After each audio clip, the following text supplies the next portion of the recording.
Sai Ram. On the 6th of July 2021, an eminent personality in the field of the judiciary in India passed away at the ripe old age of 87.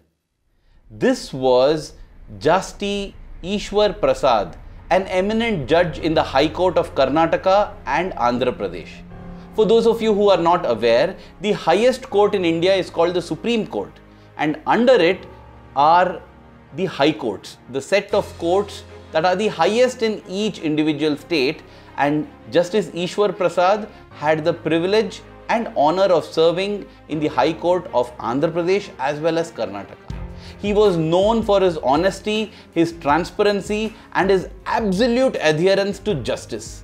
He has given many landmark decisions in criminal cases, constitutional cases, civil cases, as well as taxation cases. He is known among everyone, loved and appreciated by the common folk as well as the eminent personalities alike for his adherence to dharma. Now, why am I telling all this? Is because when I read his Wikipedia page, I got to know that he is a devotee of our beloved Bhagawan Sri Sathya Sai Baba. No wonder his adherence to dharma is so strong. But what was more amazing is, as I dug deeper and deeper, I came across a wondrous story that has been recorded by Mrs. Shakuntala Balu in her book Living Divinity. It was amazing, thrilling, and mind-boggling for me to discover that this Justice Easwar Prasad, who gave legs to the Indian judiciary system, had actually been given legs of his own by Bhagawan Sri Sathya Sai Baba. That is a miracle that will make our jaws drop in awe, wonder, and gratitude to Swami. It makes us understand that every little good deed that we do in our life is accounted by the Lord. And more importantly, it lets us know that Swami's presence in our life is both constant and instant.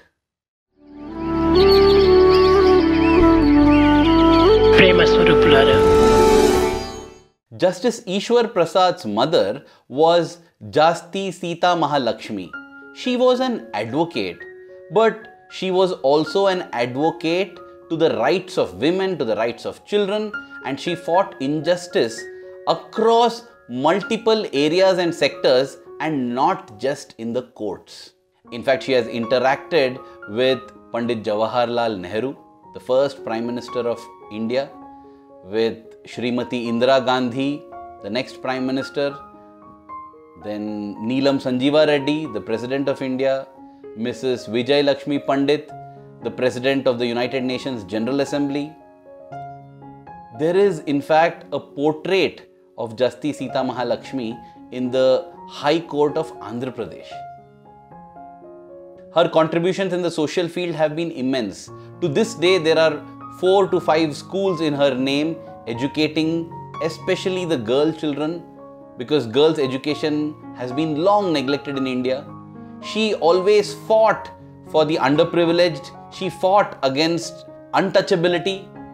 Lot of achievements, and she is well respected, well revered. She stood for elections and she was a member of the Legislative Council from Madras as well as from Hyderabad on more than one occasion. That is the eminence of the mother of Justice Easwar Prasad. His father was Jasti Samba Shiva Rao. He was a district judge, and it is evident that the son inherited the nature of justice, honesty, truthfulness, kindness, and large-heartedness from both his parents. In fact, Swami used to refer to Jasti Samba Shiva Rao, Justice Easwar Prasad's father, as Dharmatmudu, meaning an embodiment of dharma. I don't think there could be any greater appellation that we can get from the Lord himself. Getting that is higher than all other titles, and therefore I am not doing an elaborate introduction of Samba Shiva Rao. He is Swami's Dharmatmudu. Of course, all of this happened after husband and wife became devotees of Bhagawan Sri Sathya Sai Baba.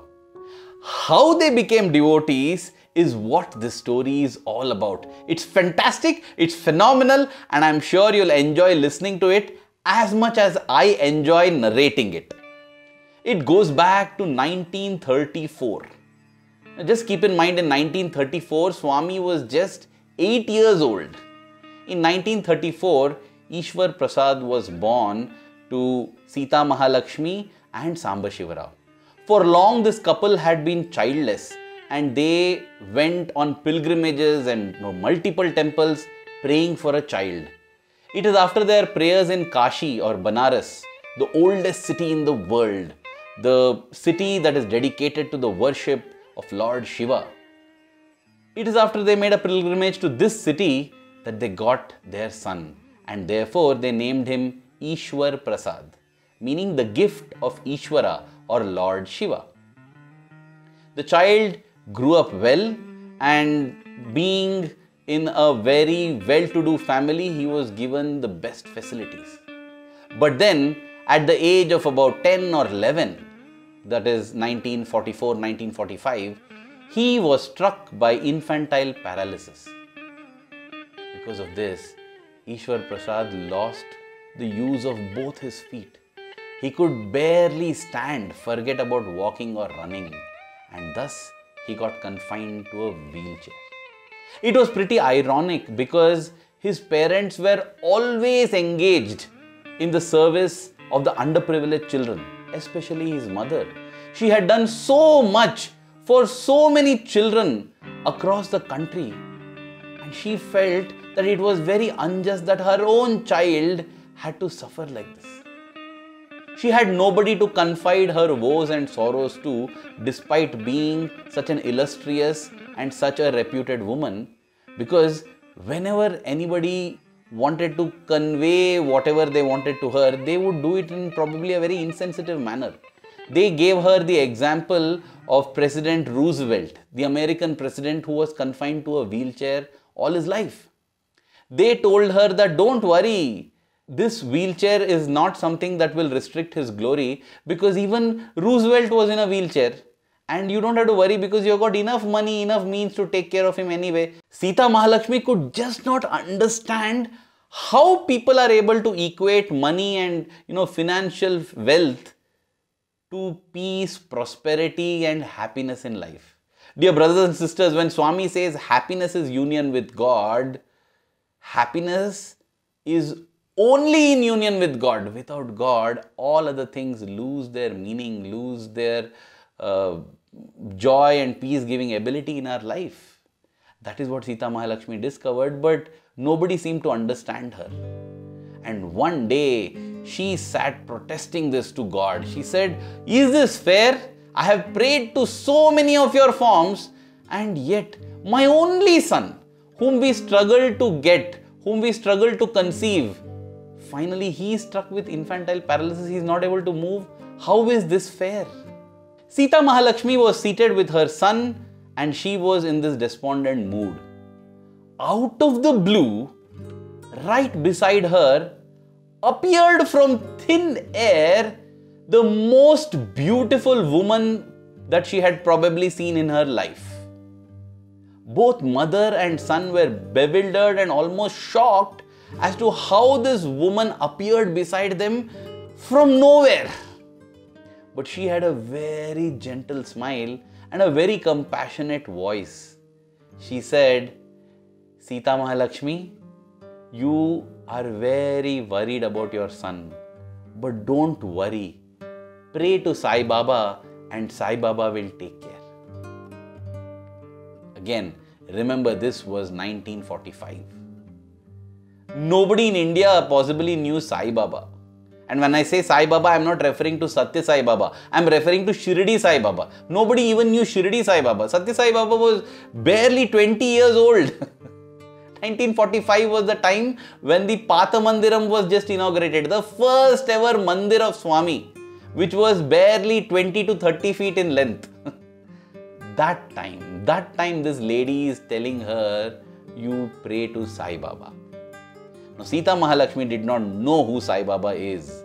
She just replied, I have been praying to so many gods and goddesses and now I am tired of it.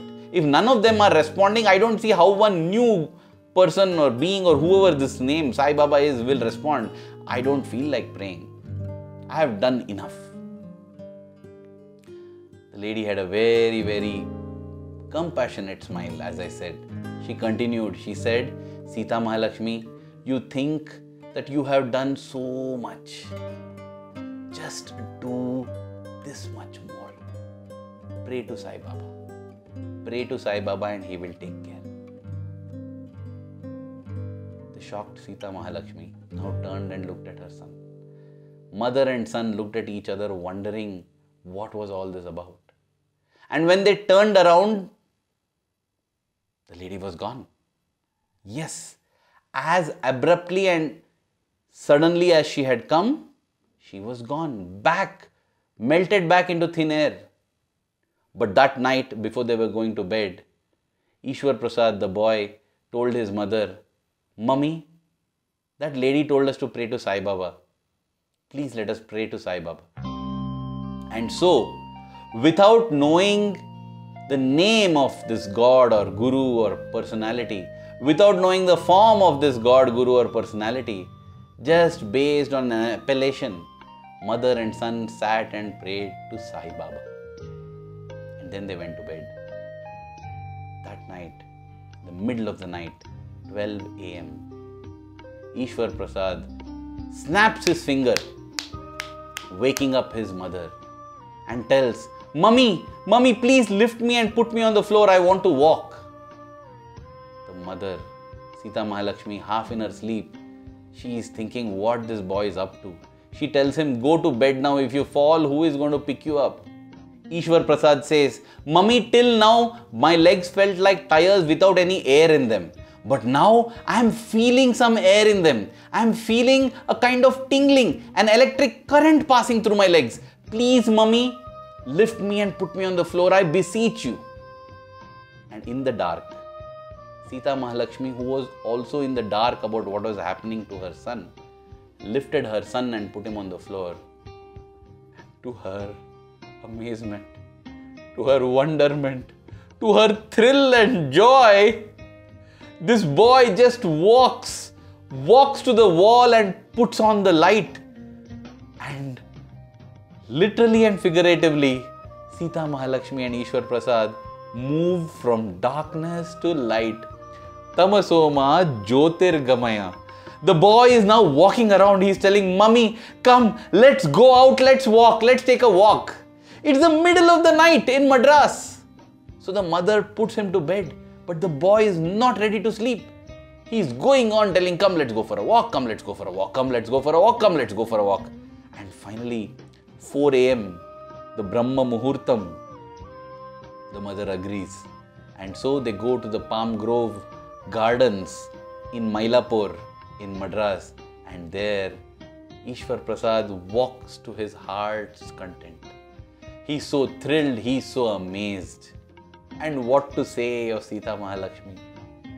She in her heart feels never-ending gratitude towards this mysterious Sai Baba. And that day itself starts making active inquiries into Sai Baba.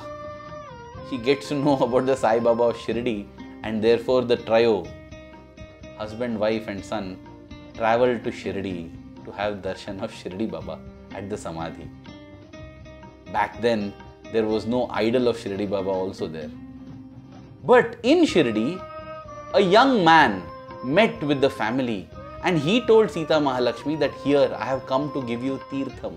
Tirtham is holy, blessed water. And she says, no, I don't want to take this Tirtham. And this young man says, possibly he was in his 20s, he says, people think that Sita Mahalakshmi is doing very well, but she has so many body pains, every part of her body pains. And she has so many worries and tensions to take this Tirtham. Amazed at the knowledge of this young man, she receives the Tirtham only to realize that this was not water. It was Amrit, ambrosia, it was nectarous, sweet. And with that sip, went away all her bodily pains and dissolved all her tensions. They returned back to Madras and they continued living life in a wonderful manner. One night, Sita Mahalakshmi has a dream in which another beautiful woman takes her to a golden hill. And on top of this golden hill is a 20-year-old man standing in all radiance and glory. And she's wondering who this person is. And that's where her dream ends. That morning as she wakes up, she knows that she has to go to the house of Hanumantrao. Hanumantrao was the Transport Commissioner of Madras and he had hired the services of Sita Mahalakshmi to fight on his behalf multiple cases in the court.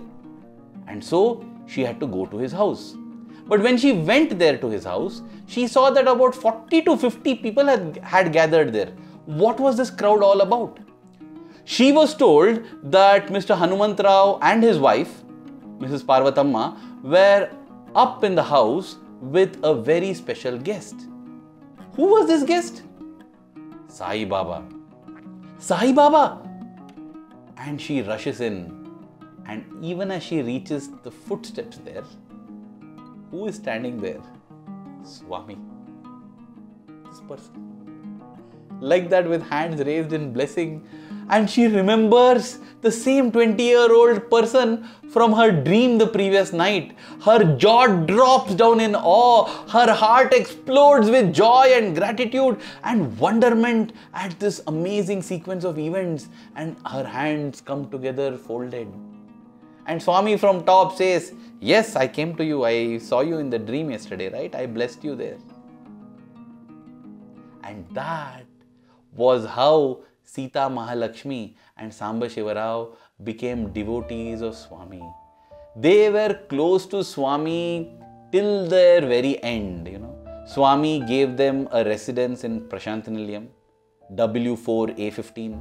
He also gave them a permanent residence in Vrindavan, in room A11. He has visited their home multiple times. And the most amazing thing is that he has been with this family through and through. In fact, this entire story I got from Jasti Krishna Kishore, the grandson of Samba Shivarao and Sita Mahalakshmi, the son of Justice Easwar Prasad. Brother Jasti Krishna Kishore is currently the Principal Director of Income Tax from the Indian Revenue Service in Orissa, in the Indian state of Orissa. And most beautifully, he was a Sai student, a student from 1978 to 1983. And I'm grateful to him for sharing all the photographs and the details of this story, of this amazing story, which teaches us and shows us beyond doubt that once Swami comes into our life is redeemed, because his presence in our life is constant. He will be there in the mornings and the afternoons and the evenings and the nights. He will be there through the thick and thin. He will be there through the difficulties and the joys. His presence is constant. Apart from that, this story also shows us that his presence in our life can be shown to us in an instant. Just like that happened. Can you believe it? In an instant, an infantile paralysis that all the doctors had given up hope on and had told that this child would remain confined to the wheelchair all his life, that paralysis was cured. Dear brothers and sisters, as we listen to these stories, let us always remember that Swami will never let go of our hand. He loves us so much. And once we have come into his fold, even if we leave him, he won't leave us. He is always in us, beside us, above us, below us, everywhere, surrounding us, enveloping us, cushioning us, loving us, protecting us.